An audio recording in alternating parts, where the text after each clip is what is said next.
Tonight, the staggering death toll after two passenger trains collide in eastern India.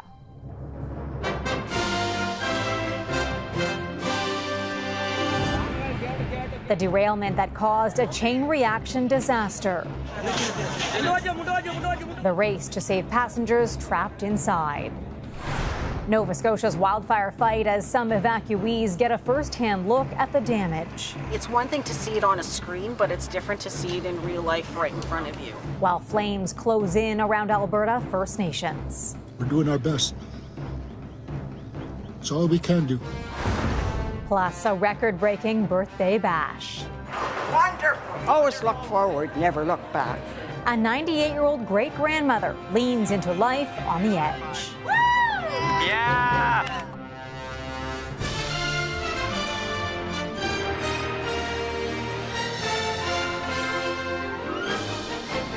CTV National News with Omar Sachedina. Reporting tonight, Heather Butts. Good evening. Two trains packed with passengers collided during the night in India, leaving the country mourning its deadliest rail tragedy in nearly 25 years. First responders are still at the scene where it's now morning. Huge sections of the trains were thrown off the tracks, leaving many trapped in a mangled wreckage. Some were fast asleep at the time. More than 200 people lost their lives. Hundreds more were injured. CTV's Tom Walters starts us off with the catastrophic crash on the very tracks often called the lifeline of the country. The shocked and the dazed, the witnesses and the rescuers crowd around the twisted metal. Amid the desperate scramble to pull survivors from the wreckage comes the realization of how many did not survive and how many more will never fully recover. 10 or 15 people fell on me, this man says. I saw someone had lost their hand. Someone had lost their leg. We are naturally concerned about looking after the bodies and removing all the living to the hospitals. That is our first concern.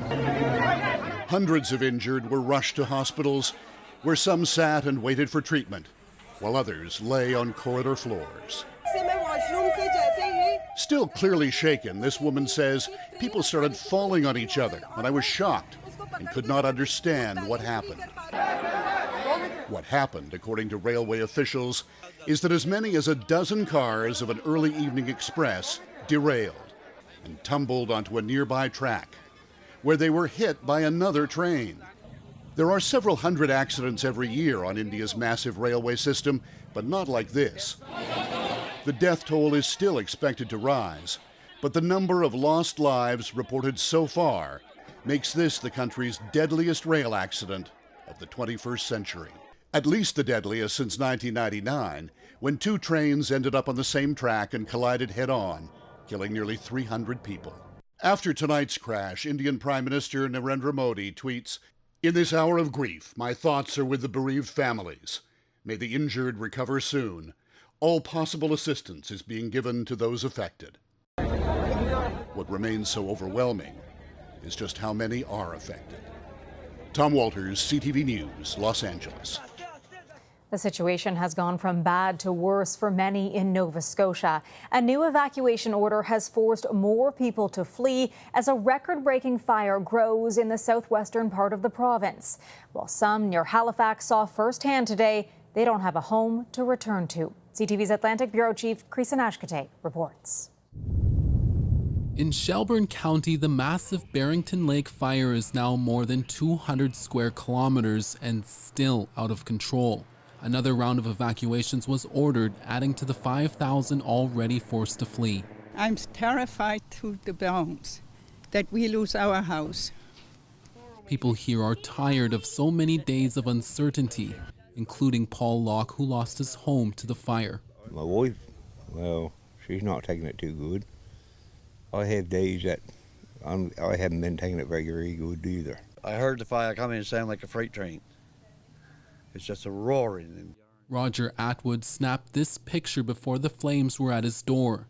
He's unsure what he will come back to and is trying to find the strength to keep going. Hopes, the wife, other people. I cry a lot. To compound the pain, officials warned of people in restricted areas getting in the way of protecting homes. They are hindering and stopping our operations from our airships. They cannot drop if you are in our area. And I'm going to be straightforward. We have lost structures because of a number of these incidents.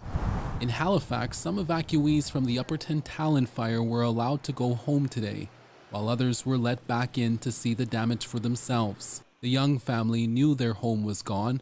However, grief is setting in again. It's one thing to see it on a screen, but it's different to see it in real life right in front of you. Others weren't ready to see the damage just yet. My property's gone. Everything's gone. Cars, trucks, house, garage, everything. This is what I got. The fire near Halifax also grew larger today, but rain from the morning and cooler temperatures gave crews a bit of relief. This was a favorable day, and it gave us the ability to make some advances in the field.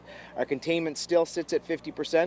And with the Canadian military and firefighters from the U.S. on the way and rain expected all weekend, the situation looks like it may finally improve. Heather. Thanks, Grayson. The province of Quebec is also seeking Ottawa's help to deal with raging wildfires, late today making a formal request for military assistance. At least 130 fires are burning across Quebec, forcing thousands from their homes. The North Shore city of Sept-Îles is the latest community to declare a state of emergency and order evacuations. 1,500 residents of a nearby First Nation were also forced out. A similar scene is playing out in Alberta, where the northern community of Fort Chipewyan and surrounding First Nations are under threat from an out-of-control wildfire. More than 800 people have escaped by boat or plane, but dozens have stayed behind to support firefighting efforts. CTV's Alberta Bureau Chief Bill Fortier has more. A survey of Fort Chipewyan shows it's still standing. If you think that the fire is close, burning into the community, it's not. Chief Alan Adam of the Athabasca Chipewyan First Nation took the video as part of an update posted to social media. He also showed the efforts being taken by local and provincial firefighters to protect the hamlet of around 800 people. They're putting up sprinklers all on top of the houses all over the place. Near the community's airport, smoke is visible in the distance. The Rocky River fire just 4 kilometers away. Helicopters dropping buckets of water to protect buildings. That's where the fire is. Calvin Walkwin is among those who stayed behind. Our kitchen where I'm making meals. Running his family's store, so fire crews have access to gas and food at no cost. This is where our ancestors are buried, and this is where future generations will grow up. But when we have times like this, our community always comes together. While the flames have stayed out of Fort Chip so far, several cabins have been destroyed 10 kilometers north of town. It's been a tough day. I can't believe what's going on. This is our #1 priority wildfire in the province. Alberta Wildfires says 60 firefighters are in the community and 85 soldiers will arrive tomorrow. Resources will be allocated as they come in, and we certainly are expecting quite a few firefighters over the next few days. Across the country, First Nations have been hit hard by fires. 14 are currently fully or partially evacuated, a total of more than 6,400 people. That fire near Fort Chipewyan has not grown significantly or moved closer to town over the last couple of days. It's currently about 8 kilometers away, and some rain is possible Sunday. Heather. Bill, thank you. While that rain will be a blessing for northern Alberta, in Saskatchewan's capital city, overnight rainfall was a curse. I've lived here for 51 years, and this is the worst it's ever been. 2 separate thunderstorms dumped more than 40 millimeters on Regina, flooding basements, submerging cars, and forcing the closure of some major roadways. Environment Canada recorded more than 7,000 lightning strikes in and around the city. The biggest social media site in the world is taking aim at Canada over a bill making its way through Parliament. Facebook is cutting some Canadians off from getting news content in their feeds. As CTV's Kevin Gallagher explains, it's meant as a warning. Canadians scrolling for news on Facebook this month could soon get caught up in a fight between the Silicon Valley powerhouse and the federal government. These big tech companies have a lot of power, and they're going to fight it tooth and nail right to the bitter end. Meta, the owner of Facebook and Instagram, will start to limit some news content in Canada to protest Bill C-18, legislation the Senate is currently reviewing that would force tech giants to compensate media organizations for news content shared on their platforms. Meta estimates its news block will affect up to 5% of its 24 million Canadian Facebook and Instagram users, but adds, "We intend to end the availability of news content in Canada permanently following the passage of Bill C-18. That's a threat, that's intimidation, and we cannot accept that. A tactic the company used in Australia 2 years ago, where it also mistakenly blocked government sites. The ban was lifted after a week when a deal was reached. This is Australia. You want to do business here? You work according to our rules. Earlier this year, Google also blocked some Canadian news sites to object to the bill. I don't believe that either big tech or big government should censor what people see and say online. Meta has said it makes a negligible amount from news shared by users and organizations, a notion news media advocate Paul Deegan rejects. We derive value from them, but they get value from us. And all we're asking for is compensate us for the value that you derive from us. Meta says blocked news content will be selected at random, with organizations notified first, and insists information from government sites, universities, and nonprofit organizations will still be accessible. Heather? Kevin Gallagher in Ottawa. In Washington, U.S. President Joe Biden made his first address from the Oval Office, celebrating a deal to avoid a historic default on America's federal debt. No one got everything they wanted, but the American people got what they needed. We averted an economic crisis, an economic collapse. Biden praised both Republican and Democratic congressional leaders for their work during negotiations. He's expected to sign the bill tomorrow, less than 2 days before the U.S. Treasury said it would run out of money. Hours before Biden's address, the U.S. Department of Justice cleared former U.S. Vice President Mike Pence after the discovery of classified documents at his Indiana home. But for his former boss, Donald Trump, there's new concerns over his handling of classified material. CTV's Washington Bureau Chief Joy Malbon has those details. He hopes to be president again, but Donald Trump could face even deeper legal trouble, telling Fox News. There might be a tape recording that, quote, where you acknowledge that you understood that these were classified documents. All I know is this, everything I did was right. It's all about those classified documents. Trump handed over 2 batches last year, but the FBI was called in to search for more. Hundreds of top-secret material was recovered at his Florida home. Now a bombshell. Prosecutor Jack Smith investigating Trump's possible mishandling and obstruction reportedly has an audio recording of Trump discussing what appears to be a classified military document that he kept about a potential attack on Iran. The conversation recorded at Trump's Bedminster Golf Club with aides present after Trump left office in 2021 and played before the grand jury who will decide his fate. If you're the president of the United States, you can declassify just by saying it's declassified, even by thinking about it. Trump insists his legal battles are politically motivated, but this revelation, reportedly caught on tape, knowingly discussing national secrets? It undercuts significant elements of his defense, both in terms of the larger issue, the potential Espionage Act charge for simply the willful retention of these documents, and that could be several years in prison easily if he is convicted. Tonight, lawyers are trying to track down that document as Trump faces more competition. His former VP, Mike Pence, expected to announce he's running for president next week. Heather? Joy Malbon, thank you. Notorious serial killer Paul Bernardo has been moved from a maximum security prison in Ontario to a medium security facility in Quebec. Lawyers for the families of his victims say they're frustrated after questions about the move went unanswered. The public safety minister is calling the move, quote, shocking. Bernardo is serving a life sentence for the rape and murder of 2 teenagers in the 1990s. Coming up after the break. This is the city of Côte Saint-Luc, and that's how we roll. Clapping back at Quebec's new language law. Plus, PSA. Spellbound for a prestigious prize.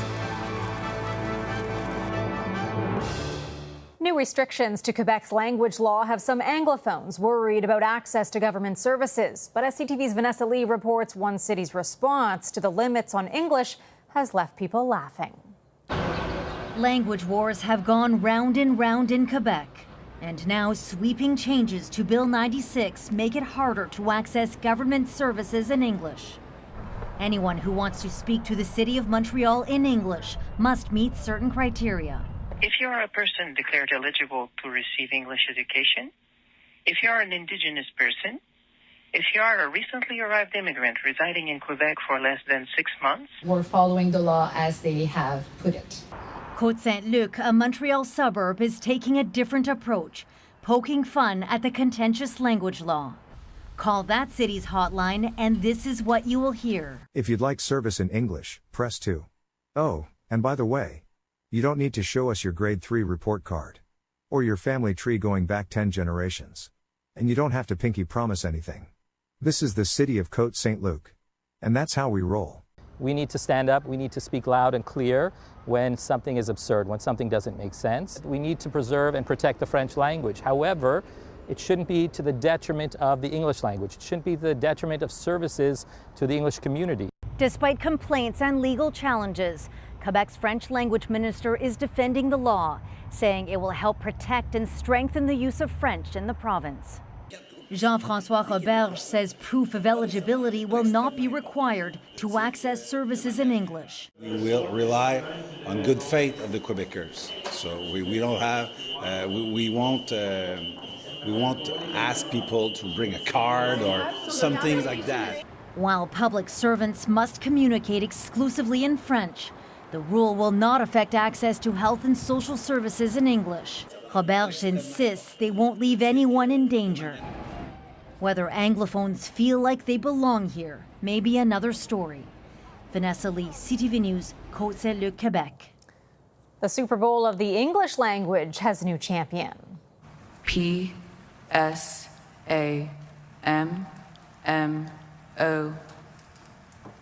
PHIL. Samaphile? That is correct.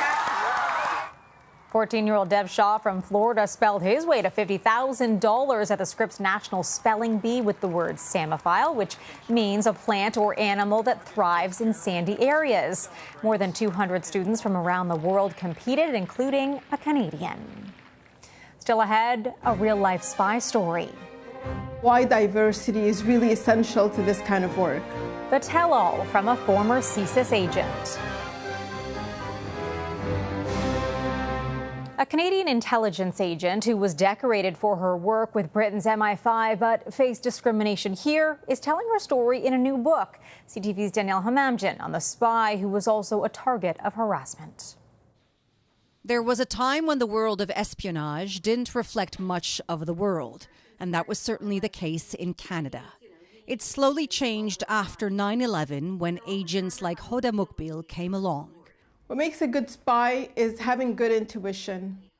But for the country's first Black Arab Canadian Muslim spy, it was more than good intuition that propelled her out of the Canadian agency in Ottawa and into one of the most famous security services on the planet. MI5, legendary. For an intelligence officer, there is no better opportunity. July 2005, after a series of attacks on the British capital, authorities were desperate to track down the perpetrators.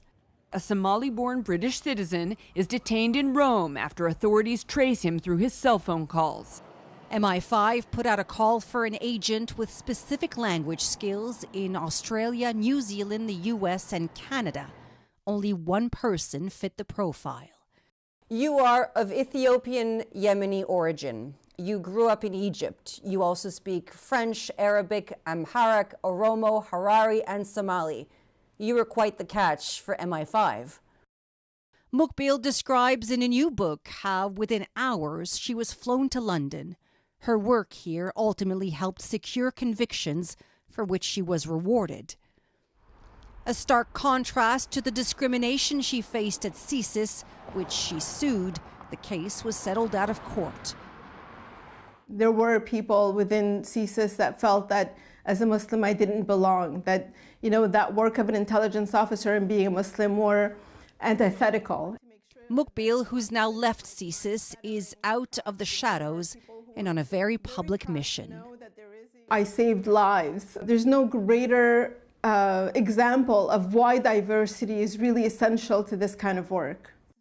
Danielle Hamamjan, CTV News, London. Being comfortable with heights was essential for some firefighters in Rome today. 24 firefighters rappelled down the iconic Colosseum and unfurled a massive Italian flag. It was part of Italy's National Day, marking when the country became a democratic republic in 1946. After the break, living life on the edge. A thrill-seeking birthday bash for this great-grandmother.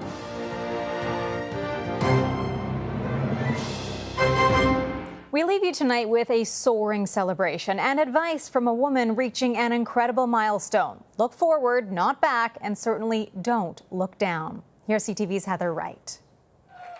Proving that age really is just a number, Bernice "Bunny" Harrison celebrated her 98th birthday this morning. Wonderful! 116 stories above ground. Joined by grandchildren and great-grandchildren, Bunny climbed out onto the edge of the CN Tower, making her the oldest person to complete the Edgewalk, the highest full-circle hands-free walk in the world. I just love it. I just love to be out there. I wished I could fly. This isn't the first time Harrison has braved the Edgewalk. She celebrated her 97th birthday here last year and plans to be back in 2024. Next year I'll be 99 and I'll be the oldest next year. And while her grandkids might not all share her enthusiasm for heights, my grandma made me. That's it. They say it's impossible to say no to someone like Bunny. She is such a beautiful person. She did this to bring everybody together, and it's like, why would you not? She's the coolest person I know. Yeah, she is one of a kind. She's a true icon. In 1925, the year Bunny was born, the tallest building in the world was the 58-story Woolworth Building in New York City. I feel great. A lot has changed in 98 years, but Bunny is firmly focused on the future. Always look forward, never look back. And she is already looking forward to another Edgewalk, this time next year. Heather Wright, CTV News, Toronto. A very happy birthday to you, Bunny, and what a way to celebrate. That's our show for this Friday. I'm Heather Butts. For Omar and all of us at CTV National News, thank you for watching. Good night, and we'll see you again tomorrow.